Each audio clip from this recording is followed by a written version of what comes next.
Hello, everyone. Really welcome. Welcome back to you. Welcome back to me. Welcomes all around. Um, First off, thank you for everyone who has sent me an email. You are so sweet. Thank you for noticing that I was gone. That was very nice to be noticed. All is well. We're okay. Last time we were all together, it was for the end of BYOB, and I pretty much had enough brain power to finish BYOB, and then I kind of went kaput. So I did say that I was hoping to get a video out last time we chatted, but obviously it did not happen. Here's the rundown. I have started a job at a middle school. I am helping in the 8th grade special ed class, and it's a lot. It's a lot mentally, it's a lot emotionally, but I really am loving it. And I'm hoping that now that we're kind of into the school year, that things will settle and it won't be so new anymore, and that we can continue with videos. But I promise I'm trying my best. I am excited to sew with you today. I think in the last month, I've had 2 good sewing days, and that's kind of crazy to me. So I have been working on projects that are in my basket, so I'm starting to get those blocks done and get some sashing on those. But I also finished this, and I want to show you.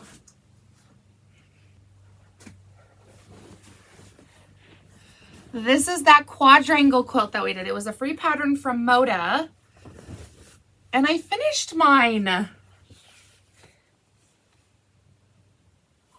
It's definitely not as big as I usually make my quilts, but I kind of ran out of this floral here in the middle, which was sad because I wanted to do that as a border, and it just didn't work out. But I was able to add a colorful border, and I think it kind of balances it out pretty good. So I'm very pleased with this one. Glad it's out of a basket. I did decide after I finished this border that I wanted to add one more kind of scrappy, colorful border. And I think it is going to be so cute. I am the queen of 90% done projects. Exhibit A, because that's still the border from our last checker quilt over there. So eventually I'll get to it. But I did finish quadrangle. Working on, that one is the gingham star. And I am really excited to start this one with you today. This is one that I've been eyeballing for a little bit, and I thought, you know what, let's just make it today. I did get a lot of new patterns before the Great Hiatus. The Great Hiatus of 2025. And I wanted just to show you them because I had intention to only make quilt tops with the patterns that I'm selling, and this isn't one of them in true me fashion. So this one I actually have had for a little bit. It's Night Owl, and I'm hoping we can do this one together. I just know that pen and paper, they have a lot of construction, and I'm a little bit worried that in my limited time now that I won't be able to get to that as soon as I want to, and that kind of makes me sad. But I did order an Agnes quilt pattern for the shop. This one I have made, I think there's 2 videos on Agnes, and I really want to make another Agnes quilt because all of the ones that I've made have been for other people. So I really want to make one for myself. So we may get a 3-peat of Agnes, so brace yourselves for that. Night Stars has finally come in. I did finish my green and purple Night Stars quilt top. Still haven't shown you that, but I have the video saved in my phone, so there's that. That one is in the shop. Then we have these Happy Scallops. This is a good jelly roll quilt. So we're pretty much just doing strip piecing, and then we're just curving the edges, which I think will be a nice, easy, quick one.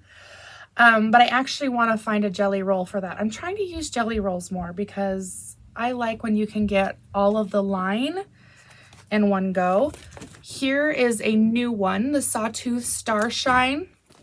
I'll confess, don't love the colors on the front. I would not have chosen those, but I have some good ideas, and I think this one would be a really cute one that we can work on together. Also in the shop, and then probably my most favorite new one that we have is Sunny Blooms.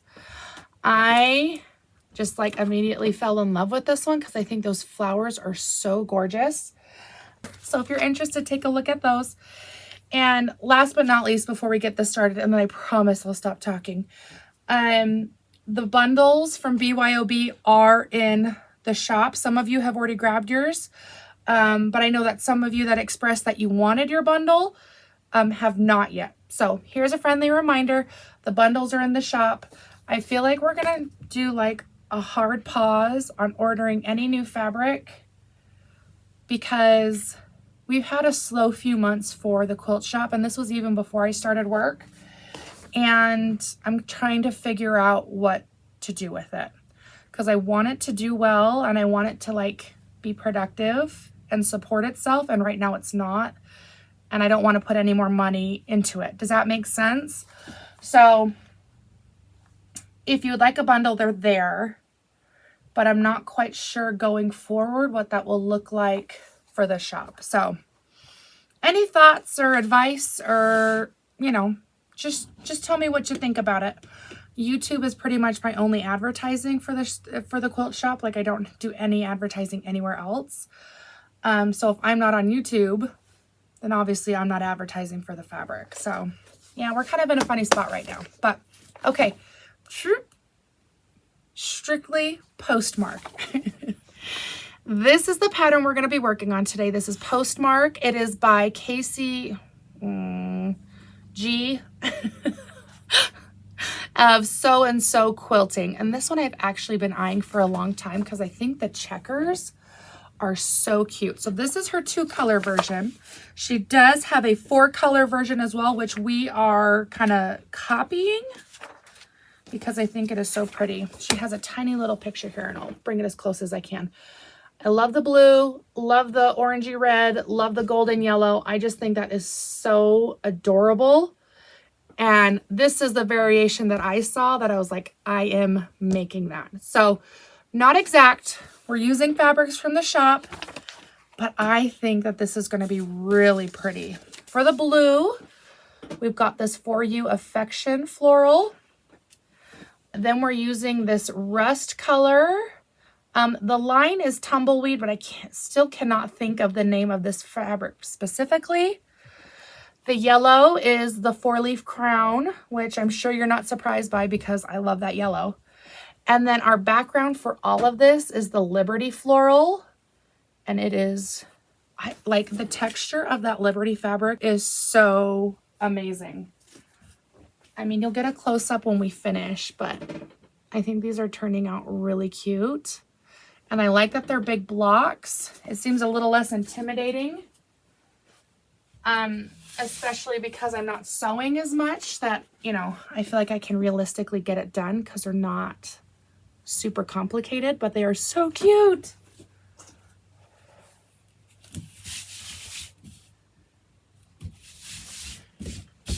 All right. The game plan for these blocks, these middles are exactly the same. They're just sawtooth stars.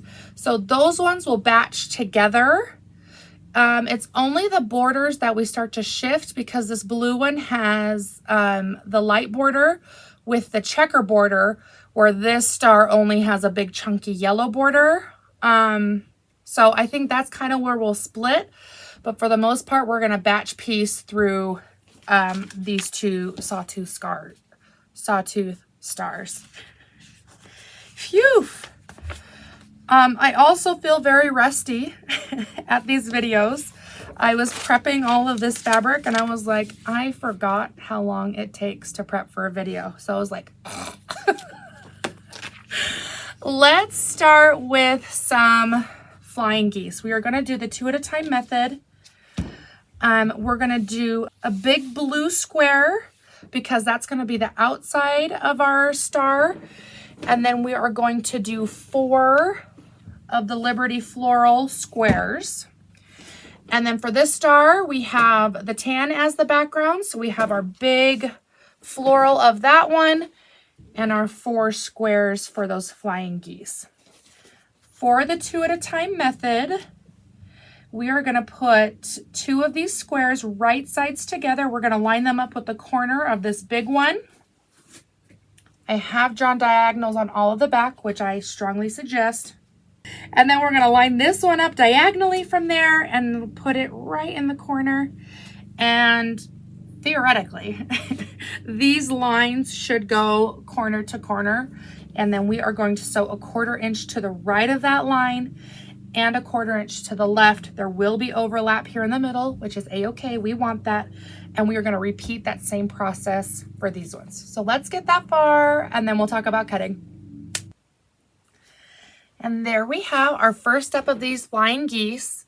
I'm going to use this red one because it might be easier to see the thread. So you can see that there's a black diagonal going through those red squares, and we have a seam on both of those sides. Now we are going to cut these right down the middle on that line. Daisy wants in the room, and I'm not allowing it. We're going to trim that right through the middle, which is going to give us 2 halves of that square. And then we are going to iron these triangles up and over, giving us that funny heart shape look, okay? And there we have those. Now we're going to use our other 2 background squares. We want this diagonal to go straight through the middle of these triangles here. I find that when I have wonky flying geese, it's because this one is off somehow. So make sure we get that right through the middle so that these flying geese will come out even. We are going to sew a 1/4 inch to the right of that line and a 1/4 inch to the left. And then we get to trim again. I'll see you then. There we have our next step all nice and sewn together. We are going to trim on that line again, and then that will give us our individual flying geese. And something really great about this pattern is we actually do get to trim quite a bit off of these flying geese. It's about a 1/4 inch all around, like per side, which may seem a little bit wasteful, but I really appreciate a pattern that lets me trim to the right side. I think if I've said it once, I've said it 100 times. If I can trim to get the right size, I would much rather do that than stitch and flip and have it be warped and not work out. That is so frustrating when you have a triangle or something in your flying geese that is too small. So I'm going to continue cutting through all of these, and then I'm going to iron this corner up and over, and then we will go through trimming together, and I will show you how much you're supposed to trim off of here. Okay, I'll see you soon. And we're back. I have actually done some trimming already on most of these, and you can kind of see how big our little scraps are here. We are going to do this last one together, as always. I am going to be using my bigger ruler. This has a 45-degree line in it, which I am using mostly just because we have to trim from all of the sides. So I want to make sure that I get my appropriate 1/4 inch seam allowance down here at the bottom. We've got quite a bit of extra here. And this, I feel like, Quilting Gospel by Kate. I feel like this right here is the most important part of our flying geese. And so making sure that it's trimmed well, everything that branches off of it will be that much better. I'm going to line up my 45-degree line with the angle of this background floral here. And then where those 2 fabrics intersected, I'm going to make sure that I have my 1/4 inch where it meets up with my 45. So this tells me that the angle will be straight and I will get my 1/4 inch seam allowance, and then all of this little extra here can go. So you can see there we've got a nice 1/4 inch. And now, since this is a nice edge, we're going to line up the edge of our ruler with that. We need this to be 5.5, and they're about 6 right now. So I'm going to take a 1/4 inch off of the top, and then we'll rotate and take a 1/4 inch off of the bottom.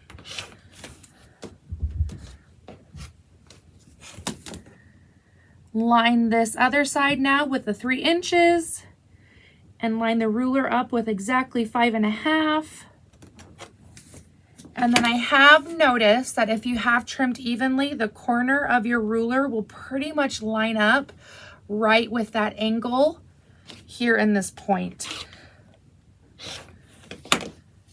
And it'll give you a corner like that. So just a little like spot check or something so that you know that you're on track. Anyways, I know that some of you have expressed that flying geese are hard, especially in this method. Just keep trying. The more you do it, the better you'll get. The more you do it, you'll find patterns of, okay, this is not lining up. What can I do differently? You know, just keep doing flying geese. They may be frustrating and they're quite annoying to trim. But give them a go because they make the cutest designs. All right, so next up for our sawtooth stars, we're gonna have our points all around. This particular star has a blue middle. So we'll get our blue in there. Do you see? It has a blue middle, and then I have blue squares to fill in our corners. And this red star is the same exact construction, except for our middle is going to be our background, and then our corners will also be the background. So let's construct these stars. We're gonna put our 2 squares, you can't see that, we're gonna put our 2 squares together with this flying geese. We'll do this for the bottom strip and our top strip, and then our middle square will just get these 2 sides attached. Let's get that far. And there we have our blue star and our red star. So before we go to the outer borders, each of these are getting smaller borders of the same color. Meaning, so we're going to get a smaller border with this blue here. And if my fingers can get them apart, a smaller border of the background. I'll show you on this blue one, but I will be working on that one in the background. So we'll just get all of our pieces ready for that. For this blue border, we have 2 smaller pieces that are going to attach here on the side. There we have those. Now we get to add on our top. And now we'll add our bottom. And there we have the very simple border on our cutie little sawtooth star. I like that the border gives it the look that it's like floating in the middle of the square there instead of having the points right at the edge.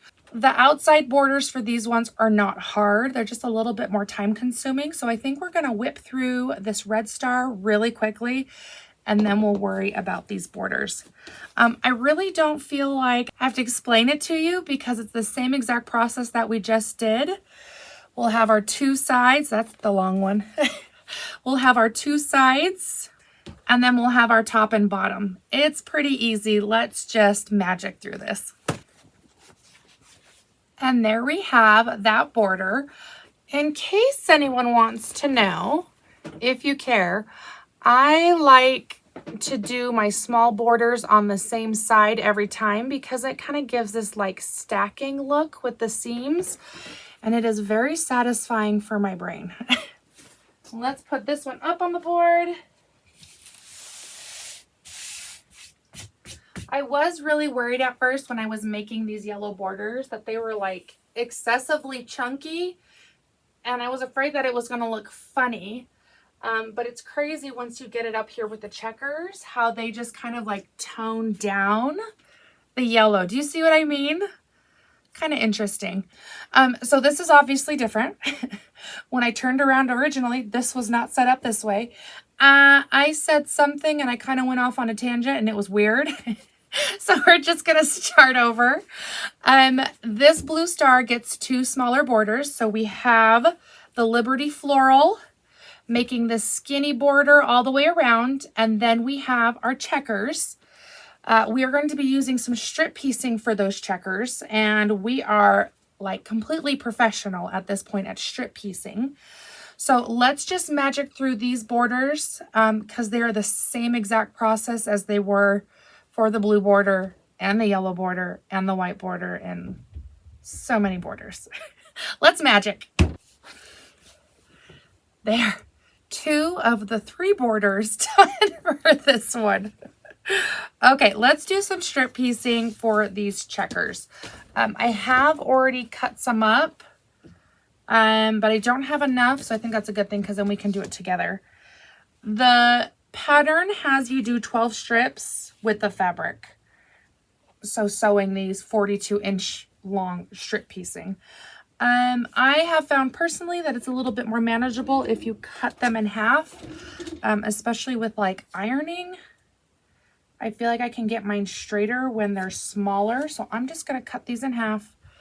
The pattern does not tell you to do this. So if you're like, you're delusional, that's not what it says. I know. I am going to do 4 pieces. Our longest border needs to be 12 squares, and our smallest border needs to be 10 squares. So I'm just going to do increments of 4. I probably don't need those 2. And then start sewing them together that way. So that will end up with little sections. So for my 12, then I'll just sew 3 of these together. But for my 10, I'll sew 2 together, rip this one in half, and spread it both ways. This sounds like a lot of work now that I'm saying it out loud, and it seems like a lot of unnecessary work. But here we are. This is what I'm doing. All right, now that I've cut those in half, we are going to sew right sides together of these strips. I'm going to sew a 1/4 inch all the way down the one edge, and I'm going to repeat for all of these sets here. I'm going to iron these open. I like to iron the seams open on these ones. Again, I just think it helps me keep them straight. I could totally be wrong, and I'm okay with that. So let's iron these open. And there we have our strip piecing. I magicked through sewing the 2 sets together so that we would have the 4 increments, if this makes sense now. And then we are going to slice into our little strips here. I only need a couple to do what we're doing, so I'll just show you and then we will move on. I need a bigger ruler. What am I thinking? Let's straighten these out really quick. And now let's cut our pieces.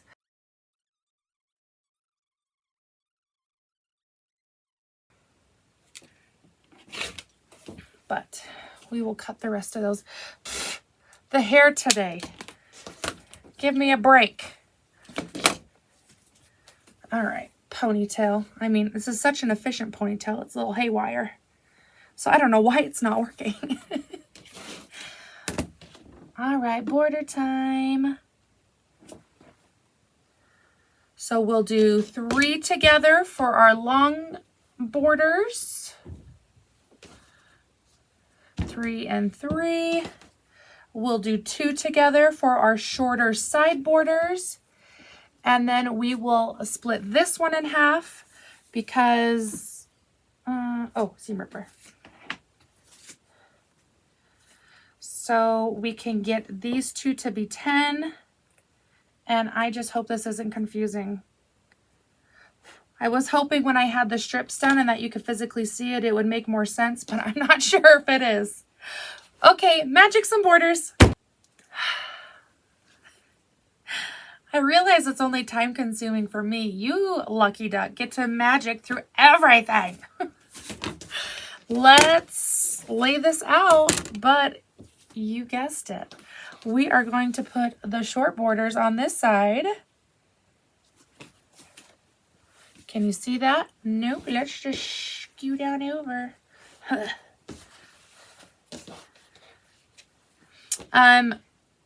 But I will say that you have to do opposites. So here I have the top being, oh, for crap's sakes, you can't even see that. Okay, I'll show you on the bottom. So down here we have a red ending our strip, and then here we have the floral background ending our strip. That's just so when we add these tops and bottoms on, we're still continuing in that checker pattern. So that one will go that way. Let's just magic smush. And there we have our checker border. That took me a hot minute, and you can tell by the distressing hairstyle. My hair be crazy today. Is that not the cutest? I love the way that that turned out. My checkers are wonky, and I feel like I either had to stretch them or make them fit, and I don't love, can you see on the top there that it's rippled? Because my checkers are almost a little too big for the top of my star. So I think I'm gonna rip this one and actually fix it so that it's not so ripply. Because my strategy is usually just iron the crap out of it and starch it so that it'll stay for the quilter.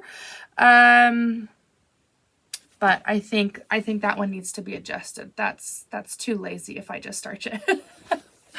But outside of that, I think that this comes together pretty smoothly, but I'm really happy with these blocks. My tidbit, make sure your checkers are the right length. I think if I would have done a little bit bigger of a seam somewhere in there, it would have lined up just perfectly. So we're not off by a lot, but it's enough that I notice, and it's a little annoying. So maybe another day I'll fix that. Friends, it has been so good. I'm really glad that we could be together today. I cannot tell you when another video is coming up, although I'd really like to. But I don't want to give up on videos. So just so you know, it looks different now, but I don't want to give up on it. Ugh, I don't know. Maybe I'm still in this phase of denial. That's like the phase of grief I'm in. I'm still in denial. So let me know what you think. Any insights, any encouragement, anything you've got, send it my way. I will have this pattern linked in the description. Again, this is called Postmark. I do not carry it in my shop, but there are a lot of really pretty patterns that are in my shop right now that hopefully we can work on together sooner rather than later. Until next time, friends, whenever that may be, I will see you. Goodbye.